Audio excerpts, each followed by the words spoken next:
Good morning, and thank you for the opportunity to speak about trauma-informed interviewing.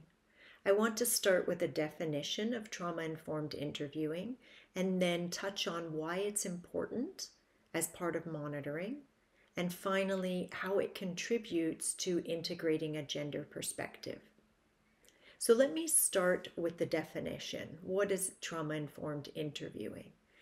Trauma-informed interviewing, or more broadly, trauma-informed care, is a strengths-based framework that is grounded in an understanding of and responsiveness to the impact of trauma.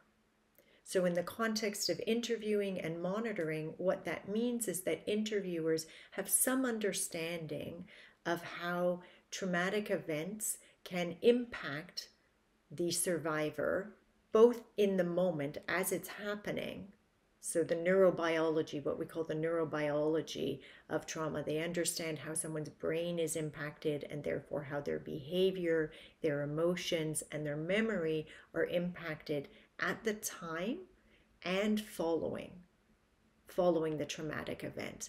And they use strategies, interviewing strategies that take that understanding into account. So if I use the example of memory, we know from a lot of research that fear, which is the predominant emotion that people experience during traumatic events, when people experience fear, it changes the way that our brains work and it changes the way that we remember things. So the memories that we have for things that are very frightening, that are traumatic, are different than the way that we remember other more ordinary experiences. So a trauma-informed interviewer has that understanding of how someone's memory may have been impacted by their experience, and they're able to use specific interviewing strategies. They're able to use questions that are trauma-informed, questions that take that impact into account. Another important component of trauma-informed interviewing is that it emphasizes safety. It emphasizes physical, emotional, and psychological safety. And it emphasizes the safety of everyone involved in the system. And this is something that I think is not given enough attention often. We talk about the survivor-centered or victim-centered approach, and that's really important that we are thinking about the safety of the person who's being interviewed, of the survivor.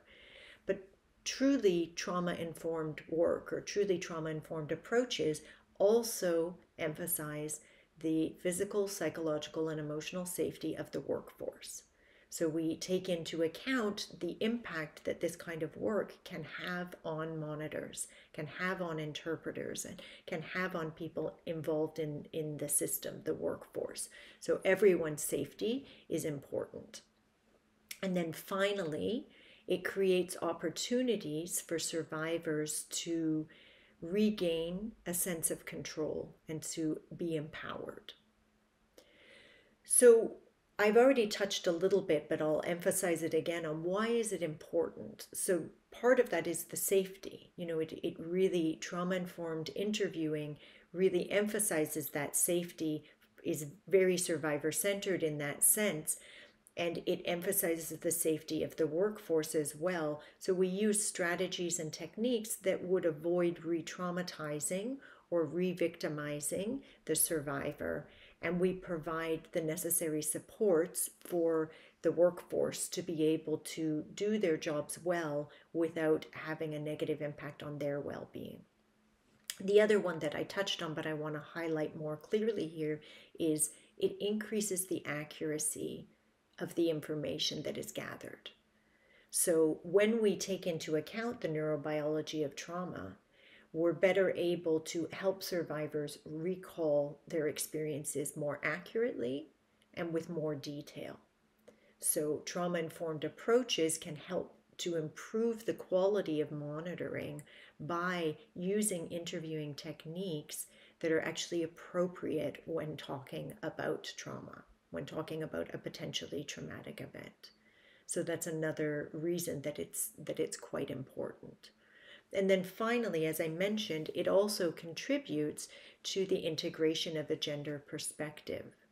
So one of the principles of trauma-informed work is that it includes an exploration of gender issues, both gender and cultural issues. This is one of the principles of doing a trauma-informed interviewing.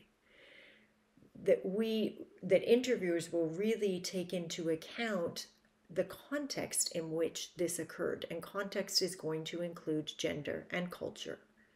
So one of the other changes, for instance, that we know occurs at the time of trauma, one of the other neurobiological impacts, has to do with the behaviors that become sort of available to people. So when we're very frightened, we may have difficulty generating different options to help us get to safety, and we're more likely to engage in what we would call habitual behavior.